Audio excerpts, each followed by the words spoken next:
जी अस्सलाम वालेकुम, क्या हाल है सब लोग? खैरियत से हैं? जरताज गुल साहिबा बहरहाल कल रात जमानत लेने में कामयाब हो गई और उसके बाद उन्हें रिहा कर दिया गया और पुलिस के सामने से वो सीना तान के निकल गई और किसी शख्स ने उनको रोकने की कोशिश नहीं की। जरताज गुल साहिबा ने ये कैसे किया, क्यों हुआ और क्या वाकई इसे इस्टेब्लिशमेंट की और इंतज़ामिया की शिकस्त समझा जाए, ये हम आपको आज के वीलाग में बताएंगे।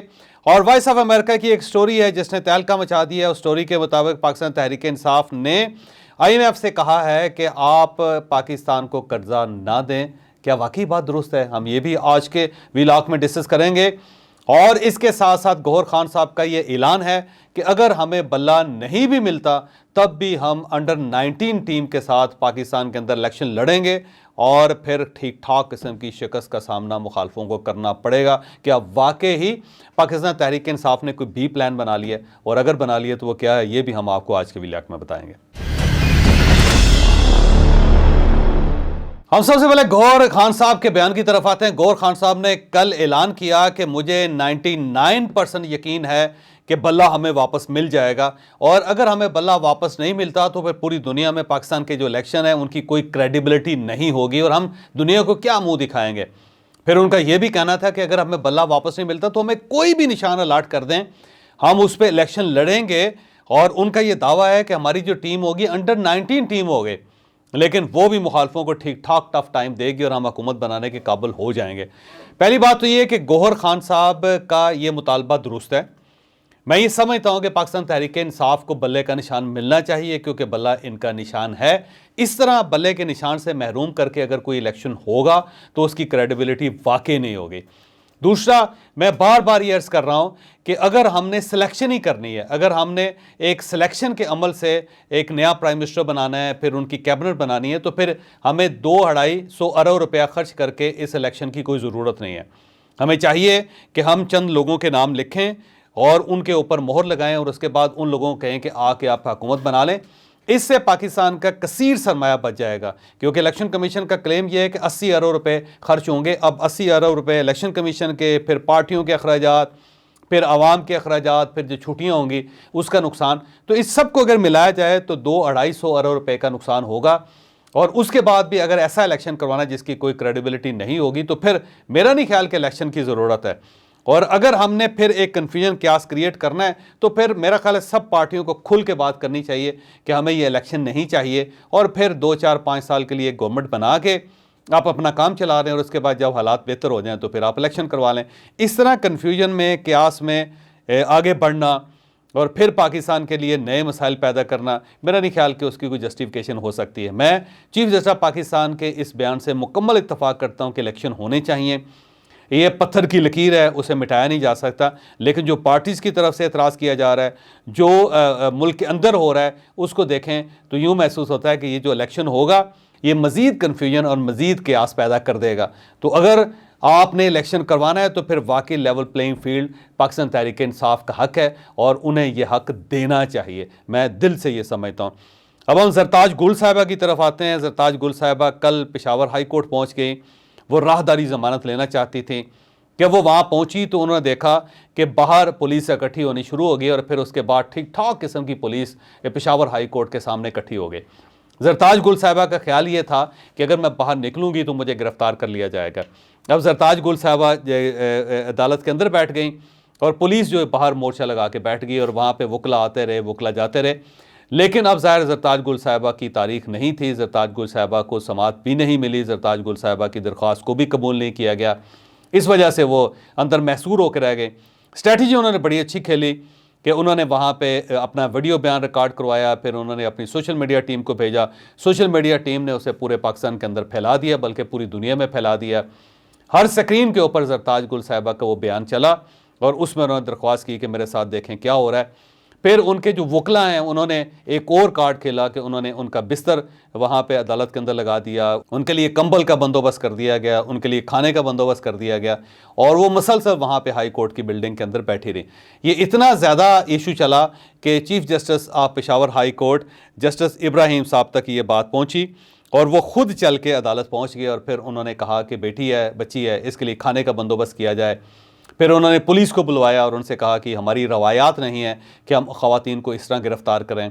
वहाँ पे जरताज गुल साहबा बार बार ये कहती रही कि अगर आप मुझे ज़मानत दे भी देंगे तो ये मुझे बाहर से गिरफ्तार कर लेंगे। Chief justice of Peshawar high court ने कहा कि फ़िक्र ना करें, अगर आपको गिरफ्तार किया गया तो मैं जानूँ और ये पुलिस जाने। तो बहरहाल उन्होंने पुलिस से एश्योरेंस ले के जरताज गुल साहबा की रिहाई का हुक्म दे दिया और उसके बाद अब तक की आखिरी इतलात ये हैं कि जरताज गुल साहबा अमन व इत्मीनान से अपने घर जा चुकी हैं। वाकई चली गई हैं या नहीं ये तो चंद घंटों के बाद पता चलेगा, लेकिन आखिरी इंफॉर्मेशन यही है कि वो अपने घर जा चुकी हैं।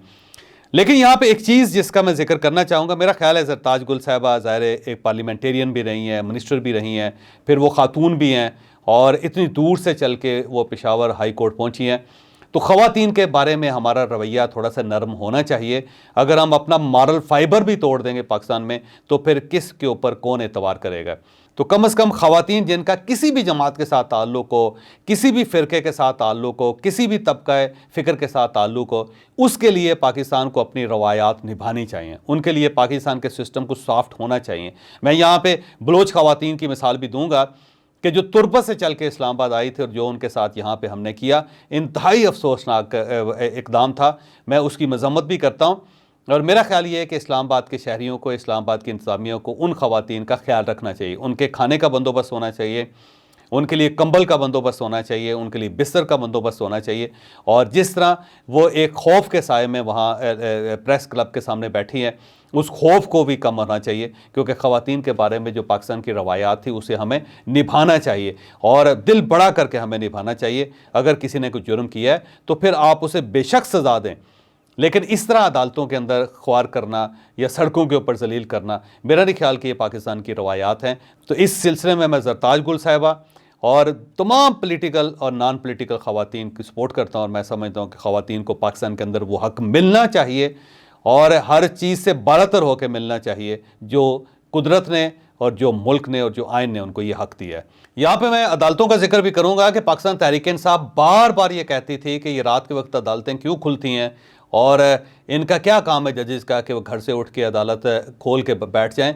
तो अब मेरा ख्याल है पाकिस्तान तहरीक-ए-इंसाफ को इस मिसाल के बाद अपना वो नैरेटिव वापस लेना चाहिए, क्योंकि कल रात जरताज गुल साहिबा के लिए अदालत खुली और चीफ जस्टिस खुद चल के वहाँ पे आए और उन्होंने इनको ज़मानत दी। तो आज के बाद पाकिस्तान तहरीक-ए-इंसाफ के किसी भी शख्स को, ख्वाह वो सोशल मीडिया एक्टिविस्ट है या वो पॉलिटिकल फिगर है, उसे अदालतों के रात के वक्त खुलने पर कोई एतराज़ नहीं करना चाहिए, क्योंकि अब ये रात के वक्त खुली हुई अदालत ने आपको फ़ायदा पहुँचाया और वो भी जरताज गुल साहिबा को हक़ दिया है जिसकी वो हकदार नहीं थी। तो पाकिस्तान तहरीक-ए-इंसाफ को माज़रत करनी चाहिए अदालतों से और उसके बाद उन्हें कभी इस चीज़ पे एतराज़ नहीं करना चाहिए कि जुमे के बाद क्यों खुल गई, रात के बाद क्यों खुल गई, सहरी के बाद क्यों खुल गई, जज साहब क्यों आ गए, जज साहब ने क्यों फ़ैसला कर लिया।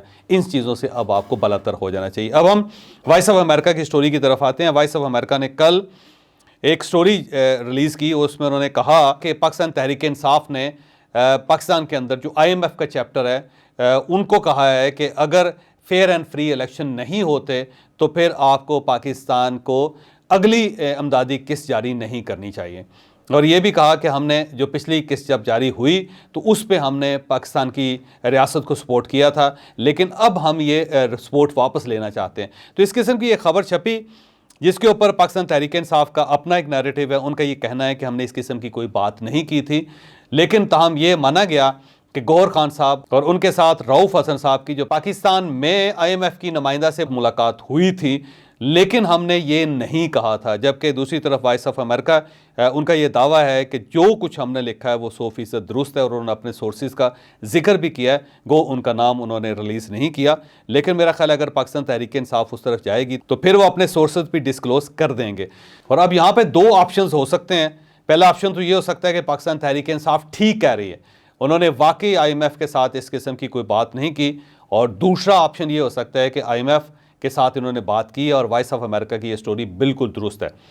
अब फैसला करना बड़ा थोड़ा सा ज़रा ट्रिकी है, डिफ़िकल्ट है। तो मेरा ख्याल ये है कि PTI को चाहिए कि वो वॉइस ऑफ अमेरिका के ऊपर केस करते, जैसे पुराने ज़माने में या उससे पहले ज़मानों में ये केस करते रहे हैं। तो अब आप इस मामले में भी केस कर दें कि हमने इस किस्म का कोई बयान नहीं दिया था, और अगर ये बयान गलत साबित हो जाता है तो आपको ठीक ठाक पैसे मिल सकते हैं। गौहर खान साहब तो खुद वकील हैं, वो अदालत चले जाएं, सुप्रीम कोर्ट ऑफ पाकिस्तान चले जाएं, हाई कोर्ट चले जाएं, ना हो तो अमेरिका की किसी अदालत में चले जाएं। जब वो डोनाल्ड लू के खिलाफ केस करना चाहते हैं तो इनके खिलाफ भी केस कर लें, और इससे दूध का दूध और पानी का पानी हो जाएगा। और अगर IMF वाकई उससे गलत बयानी की है तो वो माफ़ी मांगने पे मजबूर हो जाएगा, डैमेजेस भी वो ठीक ठाक किस्म के देगा। तो ये मेरा ख्याल है गोल्डन अपॉर्चुनिटी है गौहर खान साहब के लिए।